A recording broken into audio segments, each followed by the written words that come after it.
Epstein file एक digital bomb जो social media platforms के ग्लोबल लेवल पे जो चल रहा है अभी पिछले एक सप्ताह से। एक बात तो कंफर्म हो गई है कि दुनिया चलती नहीं है, चलाई जाती है। दुनिया को कोई ऐसी सीक्रेट पावर या ऐसी सीक्रेट सोसाइटी है जो चला रही है।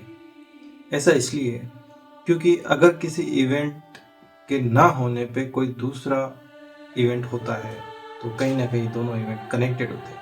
मैं कौन से दो इवेंट की बात कर रहा हूँ। ईरान पे अमेरिका हमला करने वाला था, उसने ये डिसीजन डाल दिया और एप्स्टीन फाइल रिलीज हो गई। बट इसके पैरेलली एक इंसिडेंट ये हुआ कि ग्लोबल लेवल पे सिल्वर और गोल्ड क्रेश कर गए। तो यानी कि कोई ऐसा है जिसको ऐसे इवेंट से प्रॉफिट होता है। और जब भी आप सीक्रेट सोसाइटीज की सर्च करेंगे इंटरनेट पे तो आपको या तो कोई रॉथसाइल्ड फैमिली की तरफ दिखाएंगे वीडियोस या इल्यूमिनाटी ग्रुप की तरफ दोस्तों। तो कहीं ना कहीं ऐसा कुछ तो है जो दुनिया को कंट्रोल करता है। और कई सारे आप जियो पॉलिटिकल एक्सपर्ट्स देखते हैं, आप डिस्कशन देखते हैं, तो एक ओवरऑल व्यू पॉइंट नहीं बन पाता है, समझ नहीं बन पाती कि दुनिया आखिर चल कैसे रही है। सारे डॉट्स को कनेक्ट करते हुए मैं एक सीरीज तो पहले ही ला रहा हूँ, ओल्ड समुराई राइजिंग, जो मेरे 2 पार्ट आ चुके हैं, जिसके अंदर जापान के सडन राइज को दिखा रहा हूँ। लेकिन इसके पैरेलली मैं 2 और सीरीज लाने वाला हूँ और वो दोनों डॉट कनेक्टेड है।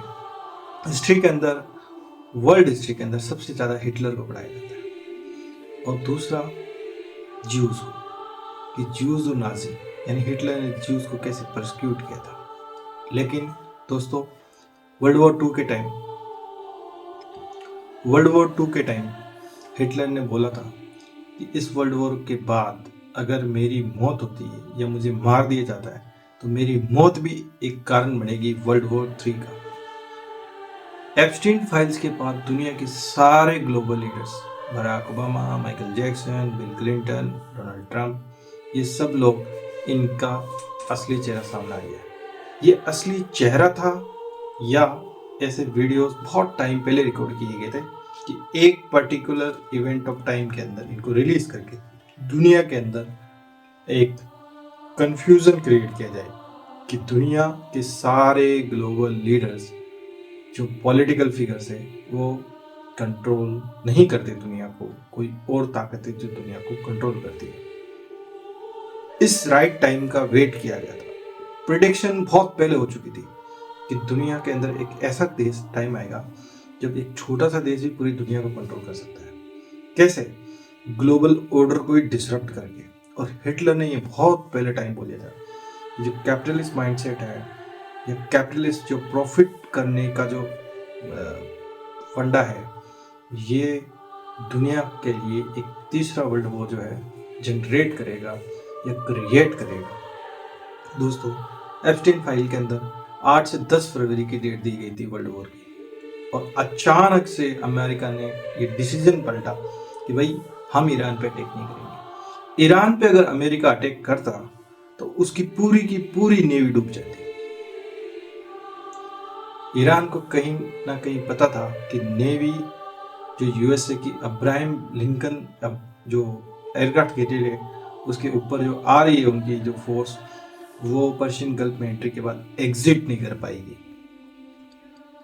यानी कि नेवी यूएसए की अटैक करती और उसके एयरक्राफ्ट कैरियर्स को या तो कोई चाइनीज मिसाइल या कोई रशियन मिसाइल हिट करती और डुबा देती। और उसके बाद इवेंट्स के बाद इवेंट्स और एक चेन रिएक्शन होती और दुनिया में वर्ल्ड वॉर 3 स्टार्ट हो जाता। लेकिन अमेरिका ने अचानक से डिसीजन पलट दिया और फिर इसके रिवेंज में आप देख सकते हैं कि क्या रिलीज हुआ है। तो मेरी 2 सीरीज, अब ओल्ड समुराई राइजिंग जो कि जापान पे है उसके साथ स्टार्ट होगी। उसके अंदर आप देखेंगे कि आप जितने जियोपॉलिटिकल एक्सपर्ट्स देखते हैं वो उतना इन डॉट्स को कनेक्ट नहीं कर पाते जितना मैं आपको कनेक्ट करके दूंगा, क्योंकि मेरी इस सीरीज के अंदर मैं किसी इवेंट ओरिएंटेड डिस्कशन को नहीं लेके आऊँगा, जो कि आप देखते हैं मीडिया के किसी इवेंट को लेके डिस्कशन होता है। हैपनिंग्स को लेके नहीं करेंगे, what can happen and what can be possible outcomes, and क्या नैरेटिव बनेगा और क्या टूटेगा, क्या परसेप्शन बनेगा, क्या टूटेगा, इसके बेस पे हम एक सीरीज ला रहे हैं। The sun will rise on Germany, the old samurai rising on Japan, and the invisible Israel on Israel, and we will connect every single dot। सारे डॉट्स जो वर्ल्ड के अंदर हो रहे हैं उनको हम हिस्ट्री के अंदर जाके समझने की कोशिश करेंगे और उसको प्रेजेंट कॉन्टेक्स्ट में पढ़ने की कोशिश करेंगे। दुनिया के ऊपर कॉर्पोरेट कंपनीज कैसे कोलैबोरेट करके एक रूलिंग ऑर्डर ला रही है। दोस्तों, मेरी प्रेडिक्शन है, मैं आपको लिख के देता हूँ, आने वाले टाइम के अंदर कोई भी गवर्नमेंट नहीं रहेगी दुनिया में। एक ग्लोबल वर्ल्ड बनेगा, सिंगल कंट्री की तरह ऑपरेट करेगा, जिसके अंदर कोई गवर्नमेंट्स नहीं होगी, सिर्फ कॉर्पोरेट कंपनीज होगी, ह्यूमंस लेबर होगी, कुछ लोग रूल करेंगे वर्ल्ड को। बहुत सारी कंपनीज फूड को सेंट्रलाइज कर देगी, फूड प्रोडक्शन को खेतों से लेके फाइनल प्रोडक्ट सेंट्रलाइज कर देगी। Medicine, insurance, credit, debit, banking system सब कुछ सेंट्रलाइज हो जाएगा। कुछ लोग दुनिया को चलाएंगे। बांग्लादेश का जो रिजाइम चेंज हुआ और वहाँ पे अब कोई गवर्नमेंट फॉर्म नहीं हो पा रही, अफ्रीका के बहुत सारे देशों के अंदर गवर्नमेंट फॉर्म नहीं हो पा रही, बहुत सारी डेमोक्रेसीज के ऊपर डिक्टेटर्स बिठा दिए गए हैं। ये पब्लिक के रूल को उनके हाथों से लेके कुछ लोगों के हाथों में डालने का एक इनविजिबल और इन डायरेक्ट तरीका है, जो आप कोई पैटर्न नहीं देख पा रहे। लेकिन मेरे इस चैनल के ऊपर आप देखेंगे कि मैं आपको बताने की कोशिश करूंगा कि इस इवेंट का क्या आउटकम है। मैं बताऊंगा कि दुनिया की कौन सी कंपनीज, जैसे ब्लैक रॉक है या बहुत सारी कंपनीज हैं जो सीक्रेटली बहुत कुछ ऑन करती है, बहुत कुछ डिसाइड करती है, तो उन सबको कनेक्ट करेंगे, हिस्ट्री एंड प्रेजेंट को कनेक्ट करेंगे, डॉट्स को कनेक्ट करेंगे। मेरी ये तीनों सीरीज पैरेलल चलेगी एंड डॉट्स को कनेक्ट करते हुए चलेगी। Old samurai rising for Japan, the sun will rise for Germany, and invisible Israel for Israel. Thank you दोस्तों।